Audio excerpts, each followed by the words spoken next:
Hello, my dear students. How are you? Expecting all of you are fit, fine, happy and healthy at your home. Okay, welcome all of you in the digital dedicated YouTube channel. आप सभी का digital dedicated YouTube channel पर स्वागत है. My mission is to convert Palamu Commissionary a center of excellence for the higher competitive examinations. For that, I, along with my all team members, working hard to give as much or as many result possible in the different competitive examinations. Okay, dear friends, do you know these days all classes, all schools, colleges are closed. So we are taking the help of the technology and we are conducting live virtual classroom program, which is not the substitution of the direct class, but which is at par with the direct and real classroom programs. So learning is not stopped. We should continue our learning. We should continue our learning programs because time is running. So why we should stop our learning? We should continue our learning program. Dear friends, you know, today I am going to discuss a very interesting and challenging subject of king of all subjects, mathematics. Dear students, you know, as the name mathematics comes, जैसे ही math का नाम सामने आता है तो सामने वाले जो सुनने वाले लोग होते हैं, छात्र होते हैं, विद्यार्थी होते हैं, लोग होते हैं, उनका चेहरा दो तरह से बन जाता है. एक क्लास वो हैं जिनके चेहरे पर 12 बज जाता है मैथ के नाम सुनते हुए, और एक क्लास वो हैं जिनका चेहरा मुस्कान से भर जाता है मैथ के नाम सुनते ही. ओके, ये दो कैटेगरी के लोग हम लोग को जैसे ही हम मैथ पढ़ाना शुरू करते हैं, इट्स माई पर्सनल एक्सपीरियंस, तो दो category, math sir it's very difficult, ये हमेशा परेशान करता है, ऐसा लगता है. दूसरा, wow sir it is mathematics, it is loving, it is interesting, it is challenging. तो दो कैटेगरी के लोग होते हैं. पहला कैटेगरी वाले लोग मैथमेटिक्स के बारे में क्या बोलते हैं? मैथ MATHS, मतलब मेरी आत्मा तुम्हें हमेशा सताएगी. ये लोग मैथमेटिक्स का निमोनिक्स बना रखा है. लेकिन दूसरा कैटेगरी का लोग भी हैं, राइट, जिसमें मैं भी हूँ, क्योंकि I love mathematics. In the leisure time I use to solve the tough math problem and challenging math problem. It means I play with the mathematics. तो दूसरा वाला जो कैटेगरी है उसमें लोग बोलते हैं कि मेरी आत्मा तुम्हें हमेशा सफलता दिलाएगी है. तो डियर फ्रेंड्स, मैथमेटिक्स के नाम सुनते ही हम लोग दो कैटेगरी का जो एक्सप्रेशन आता है, और दोनों कैटेगरी के एक्सप्रेशन को हम चाहते हैं कि एक ऐसा मैथ के बारे में कुछ हम लोग डिस्कस करें कि कभी मैथ जो किसी को भारी लगता था वो हलवा और हल्का और इंटरेस्टिंग कैसे बन जाए. हम इस पे थोड़ी सी आप लोगों से बात करेंगे. जो फियर ऑफ मैथमेटिक्स है ना, वो फियर ऑफ मैथमेटिक्स हैप्पीनेस में कैसे बदल जाए. How you can enjoy the mathematics, how you can play with the mathematics. आज थोड़ा सा हम इस पे आप लोगों से बात करेंगे. और यू नो, मैथमेटिक्स के बारे में जैसे ही बोलते हैं तो मैथ का अलग अलग साइंटिस्ट लोगों ने अलग अलग समय में अलग अलग डिफिनीशन दिया हुआ है. You know, Galileo is a famous personality, famous scientist, जिन्होंने मैथ के बारे में लिखा और कहा कि mathematics it is the language in which God has written the whole world. Math के बारे में उन्होंने क्या लिखा? It is the language in which God has written the whole world. यह एक ऐसी भाषा है जिसमें भगवान ने सारी दुनिया को लिख दिया है. ये किसके बारे में बोला? मैथमेटिक्स के बारे में बोले गए. और हम लोग ये भी कहते हैं कि mathematics is the language of science all the subjects. Language of science, अगर हम लोग ये कह देंगे किसी का फिजिक्स अच्छा था, किसी का केमिस्ट्री अच्छा था, तो उसके पीछे जरूर उसका मैथ अच्छा था. तो it is the mathematics is the language of science. इतने तक मत रुकिए, mathematics is the language of whole subject. दुनिया में कोई भी सब्जेक्ट अगर पढ़ रहे हैं तो उसमें मैथमेटिक्स जरूर है. अगर मैथमेटिक्स नहीं रहेगा तो हिस्ट्री में हम लोग कैसे जानेंगे कि बाबर कौन था, हुमायूं कौन था, अकबर कौन था. मतलब हम लोग क्रोनोलॉजी अगर नहीं रहेगा तो ये पता ही नहीं चलेगा कि शाहजहां, बाबर, हुमायूं और अकबर कौन थे, बाप थे बेटे न जाने कौन किसके कौन थे।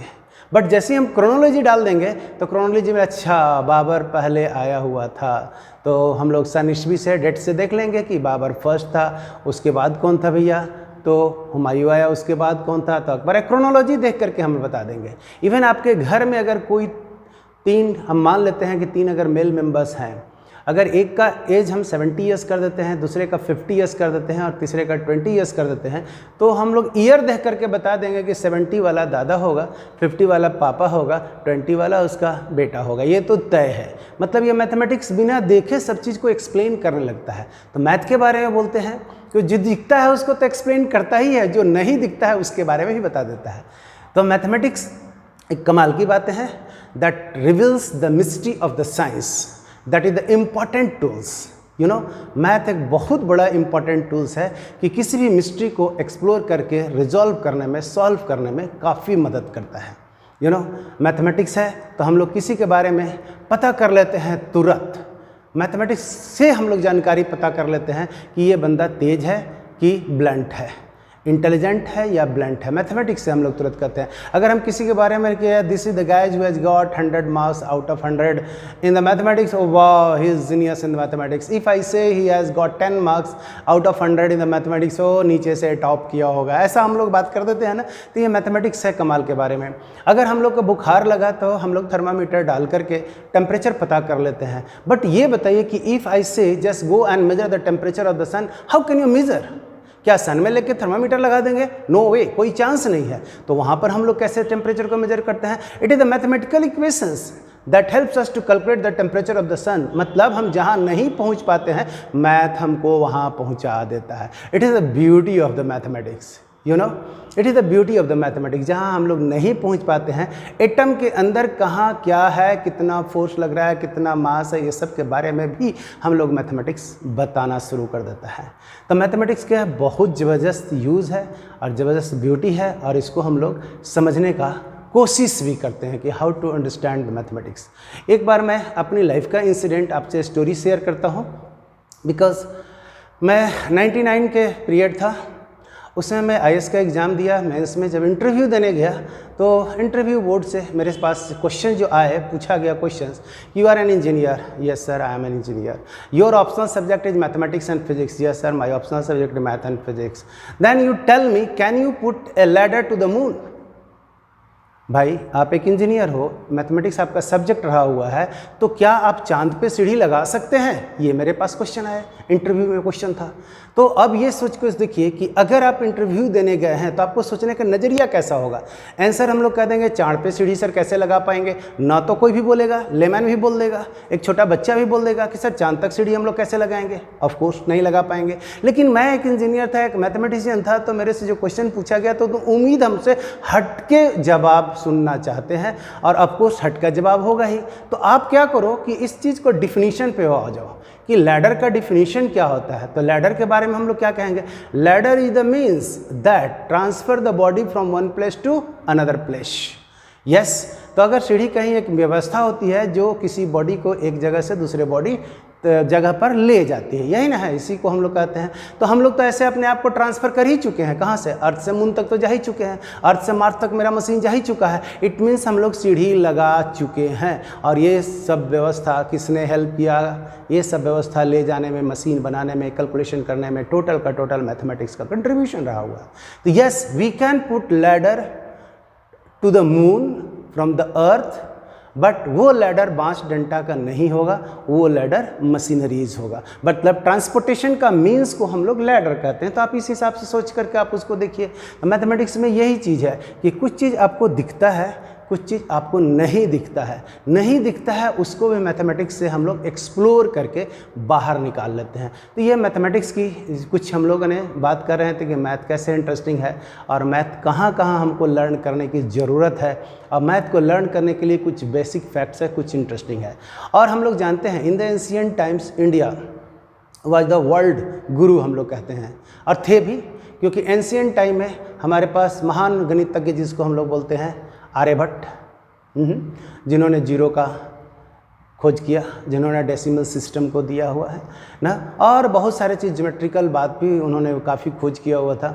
अब उसके बाद हमारे पास आर्यभट्ट आ गए, आर्यभट्ट के बाद भास्कर आए ना, और भास्कर के बाद और भी मैथमेटिशियन नंबर सिस्टम पे काम किए, रामानुजन साहब जी आ गए हैं, और भी साइंटिस्ट लोग आए, लेकिन इन लोग का कंट्रीब्यूशन एंशियंट में बहुत ज़्यादा था। बाद में इंग्लिश मैन लोग ने, आइंस्टीन आया, लिबनीज आए ना, टेलस आए, बहुत सारे लोग आए जो कि मैथमेटिक्स के फील्ड में बहुत काम किए हुए हैं। एक लोग नहीं है, कंट्रीब्यूशन है, lot of mathematicians they have contributed.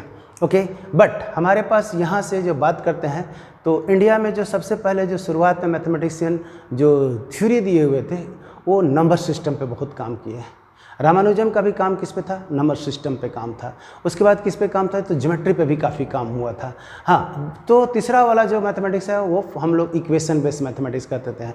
तो मैथमेटिक्स को अगर आप बांटिएगा तो फर्स्ट हम लोग नंबर सिस्टम में बांट देंगे। नंबर सिस्टम ऑफ काउंटिंग पे हम लोग जिसको कहते हैं नंबर सिस्टम में। दूसरा वाला कैटेगरी तो ज्योमेट्री कैटेगरी में बांट देंगे कि किसी भी ज्योमेट्री है तो आखिर वो कैसा है और उसका मैथमेटिकल इक्वेशन क्या होगा, हम पेपर पे किसी चीज़ को कैसे कैलकुलेट कर लेंगे, ये हो गया ज्योमेट्रिकल सेक्शन। और ज्योमेट्रिकल सेक्शन के बाद में हो जाए इक्वेशन सेक्शन में। तो इक्वेशन कोई भी अगर मैथ में लिखते हैं तो उसका कोई भाषा होता है, उसका कोई शेप होता है, उसका कोई साइज होता है, वो कैसे होता है, जिसको हम लोग play with the math by the graphs. तो हमारे पास मैथमेटिक्स को लर्न करने के लिए पहला फ्रंट है नंबर सिस्टम, दूसरा फ्रंट है ज्योमेट्रिकल सिस्टम, तीसरा फ्रंट है इक्वेशन एंड ग्राफ्स। अगर तीनों में आपका लॉजिकल डेवलपमेंट बहुत फाइन हो गया और तीनों में इंटर रिलेशन करने अगर आपको आ गया तो हमको लगता है कि कोई भी सवाल आएगा तो आप उसको अपने आप से सोच लेंगे कि भाई ये मैथमेटिक्स में ऐसा केस किया हुआ है, हम इसको ऐसे लगा लेंगे, राइट। तो मैथमेटिक्स में हमारे पास जानते हैं कि कुछ ऐसे भी चीज़ टर्म मैथमेटिक्स में आते हैं जो डिफाइंड ही नहीं होते हैं। हाँ, तो पहले हम लोग ये जानते हैं जो डिफाइंड होगा तो उसके बारे में हम लोग पढ़ेंगे। कौन सा टर्म है जो डिफाइंड नहीं है उसके बारे में भी हम लोग जानते हैं।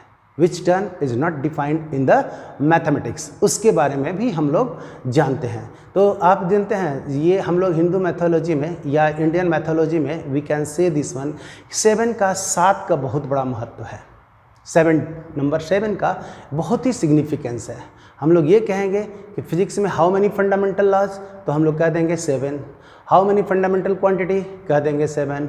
मैथ में कितने टर्म है जो इनडिटर्मिनेट है, तो हम लोग कह देंगे कि भाई ये भी 7। हम लोग कहते हैं नेचर में कितने रंग है, तो ये भी 7 ना। हम लोग सप्ताह में कितने दिन होते हैं, तो ये भी 7। हाँ, किसी जगह का नाम है तो सतबरवात, कहीं हम लोग कह देंगे तो सतबहनी। देयर आर मतलब 7 का बड़ा, ज़िंदगी में भी देखते हैं ना, ज़िंदगी में भी जब हम लोगों ने मैथोलॉजिकली 1 से 2 होने लगते हैं तो 7 फेरा ही लगाते हैं। तो ज़िंदगी इसमें से रिलेटेड से लेकर के नेचर तक में सब जगह ये मैथमेटिक्स में 7 का बड़ा इंपॉर्टेंस है। तो 7 जब इंपॉर्टेंस है तो हम लोग यहाँ मैथ भी देख लेते हैं कि कौन कौन सा ऐसा टर्म है जिसका मान हम डायरेक्टली नहीं निकाल पाते हैं, जिसको हम लोग कह देते हैं इनडिटरमिनेट। मैथमेटिक्स में आपको कुछ टर्म्स ऐसे आएंगे, एक्सप्रेशन ऐसे आएंगे जिसका कि मान आप डायरेक्टली नहीं निकाल पाइएगा, तो उसको हम लोग कह देते हैं इनडिटरमिनेट। तो पहले ये तो जाने कि 0 क्या है, इन्फिनिटी क्या है, राइट। 0 क्या है, इन्फिनिटी क्या है।